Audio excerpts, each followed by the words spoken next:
Finnegan. Freiburger.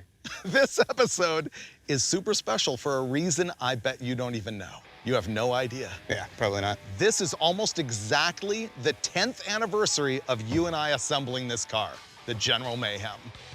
We took a clapped out 1968 Dodge Charger. I swap meted all the fenders and everything. We pulled a 440 big block out of a motorhome. Remember driving the motorhome on the highway on the way back? Yes. Remember we had the engine cover off and I was like, thermal quad! Thermal quad! The only carburetor that punishes you for trying to go full throttle. And then the Caltrans person came and actually helped us at the side of the road. With an axe? With an axe? Yeah. All that stuff. And we finally got the thing running at the very end of the episode, and it was so Dukes of Hazzard. The scene of us splashing through the water, jumping the embankment, going down the railroad tracks, just great, great scenes. That was 10 years ago. And so I thought we would bring it back. Now, this episode's gonna seem super random, what we're doing, okay, but I'm also really excited about it. You know, I collect drag strips, meaning I go to drag strips and keep a big list so that I can see where I've been. And I've never been here to Yellowstone Drag Strip, which is outside of Billings, Montana. It's been here since 2003. It's their 20th anniversary. And we're gonna run the quarter mile with the car and then take a big road trip that we've never done before south through Wyoming.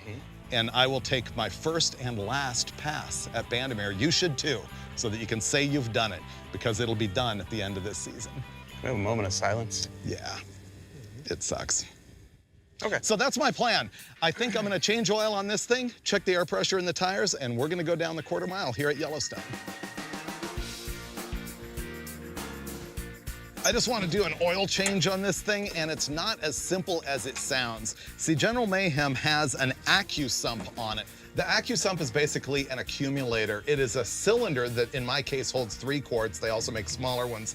And it has a piston in it and air pressure on one side of the piston. Oil pressure comes in the other side, and then there's a valve that turns it on and off. I have an electric one that automatically senses what's going on, and you don't have to have a manual lever that some of them do. So to change the oil, what I'm gonna do is turn that valve open, and what's gonna happen is the oil pressure gauge go up. That's the AccuSump pushing oil into the engine. And I wait till that needle on the gauge comes all the way back down to 0. And at that point, all of the oil is in the oil pan, so I can drain it out and then put oil back in it. Now I'm gonna fire it up and check oil pressure, which it will have. All right, so now the AccuSump should be full. I'm gonna shut it off. I just fired it up and it pushed 3 quarts of oil into the AccuSump. While it was still running, I turned the valve off to close the AccuSump.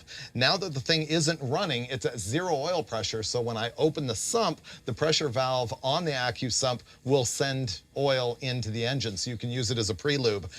That's good. I gotta set the air pressure in the tires, and then I think we're heading to the drag strip. When this car had the Hellcat in it, it ran in the 1060s at Tulsa. This is not gonna be that quick. Hellcat, of course, at the time, 707 horsepower. This thing right now, 535 horsepower. But that's okay. I'm racing the General Mayhem. I'm gonna smoke the slicks a little bit more than I normally would because they're brand new. Line lock.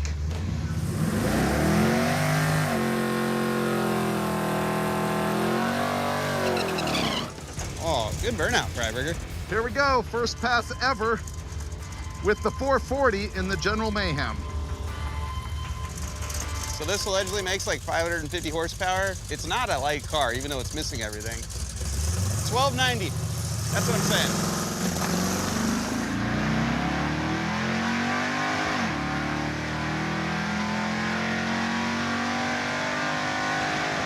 It does not feel fast. It does not feel fast at all. I hope that was at least in the 12s, but I kind of don't think so. Oh, wow. That's way better than I thought it was going to do. It just went 1257 at 109 miles an hour. It's still not fast, but that is awesome. Wow, it's way quicker than I thought it was going to go. How do you feel? It feels really slow. I know it ran 1257, so I'm not too embarrassed with that. With the correction factor, I think, you know, bench racing, it's a 1190s car. I say go again. Oh yeah, why not? It's going again. I think he'll go 1250 this time. That's my prediction.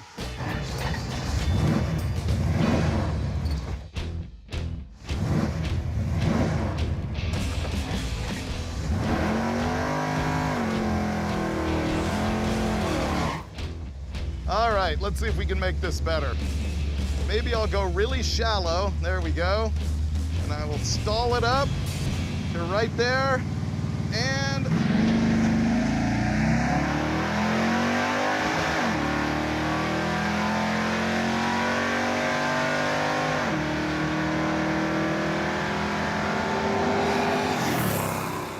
oh, it did. Oh, he picked up a lot. It just went 1238 at 111. that was better. I don't even know what you did because I heard it bounce off the rev limiter in first, and I'm like, well, this won't go better. It's way better. That's not rev limiter, that's hydraulic roller lifters floating. Oh. Yeah.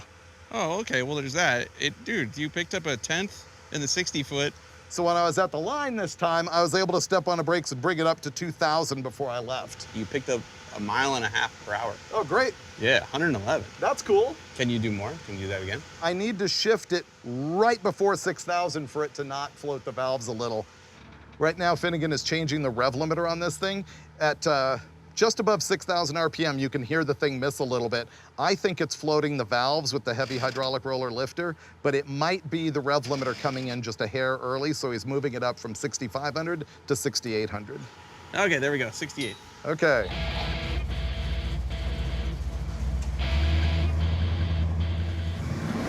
So Mayhem is an ignition box that you can digitally adjust with dials the launch RPM, which is called the two-step, and the main RPM rev limit. It was set at 6,500. We just moved it up to 6,800. Maybe now it won't bounce off the rev limiter in first gear. Maybe the trans is warmer, it'll slip more and go faster.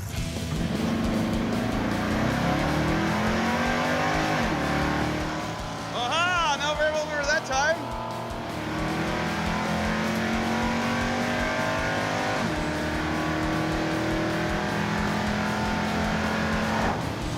I didn't touch the rev limiter, but I shifted a little bit shorter. We'll see. I don't know if this engine wants that short shift or if it would actually like 6,500. It makes peak power at 5,800, and usually you want to run past your peak horsepower point so that it can fall down into an RPM where it can still accelerate. It went 1233 at 111.5. That was great. Did you short shift it or did the rev limiter help? Short shifted. Oh, all right. Well, your 60-foot was nearly identical, but you picked up almost 300ths to the 330. 1233. 1233. Yeah, not bad. That's probably what it does.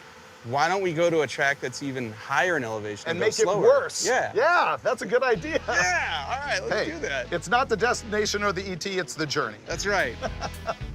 And this is it, Bandimere Speedway. It was really important to me to set this as the final destination for this episode because it's near certainty that this is going to be the final season in 2023 here at this track.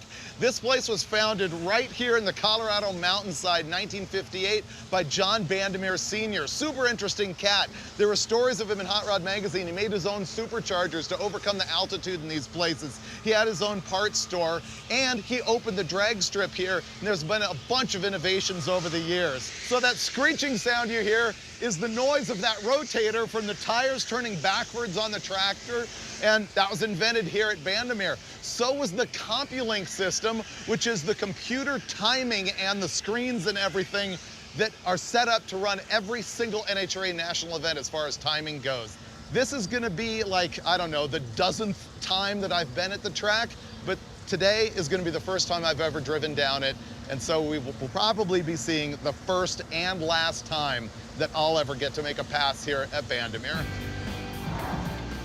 Okay, so here's the thing. This is the roadkill part of it. Our carburetor is still a mystery. We've got the front float sunk all the way to the bottom.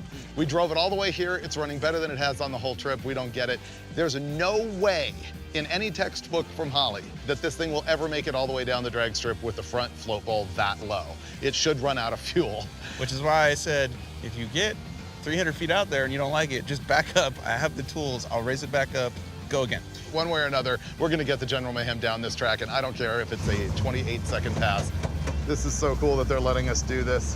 They've got a full event going on here today. There's weather delays. They just prepped the track, and I'm gonna be the first one down. I predict a very, very rowdy burnout out of Mr. Freiburger right now, because this might be the only time he ever gets to do this at this track.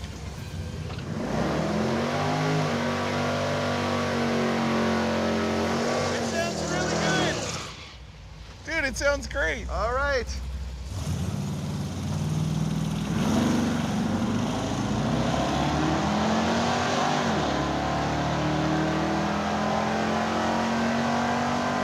$195, 60 foot. It's not bad for that car. $1297 at 106. That's not bad. All right, it's slow, but I did it. Well, there you have it. After all that monkeying around with the carburetor, going from one drag strip on one side of the mountain all the way over here to another one, we only lost half a second. Well, the General Mayhem made it all the way down the track at Bandimere. I really thought it was going to start running out of fuel because of that float bowl situation, but who knows? It magically healed. We did it. Dude, it's not on fire. No, and it ran all the way down the track. Yeah. What a run. You still have a 12-second car. Really? Yeah. What'd it go? $1297 at 106. Okay. I threw away the reaction time because it was stalling higher. And I'm like, why is it stalling higher without spinning the tires? I'm like, oh, because it's not making any power. And so I stalled it higher before I left. Ah, dude. Yeah. It looked great. I know it's a stupid numbers game, but I'm super happy it went 12s, even if it's 97. Yeah, you went 12s after all the dirt roads, all the rain, everything you put that motor through, and then brought it up here on the mountain, still went 12s. At 8,000 feet. Nice work. Ah, all right, I feel way better now. I know. Let's go celebrate.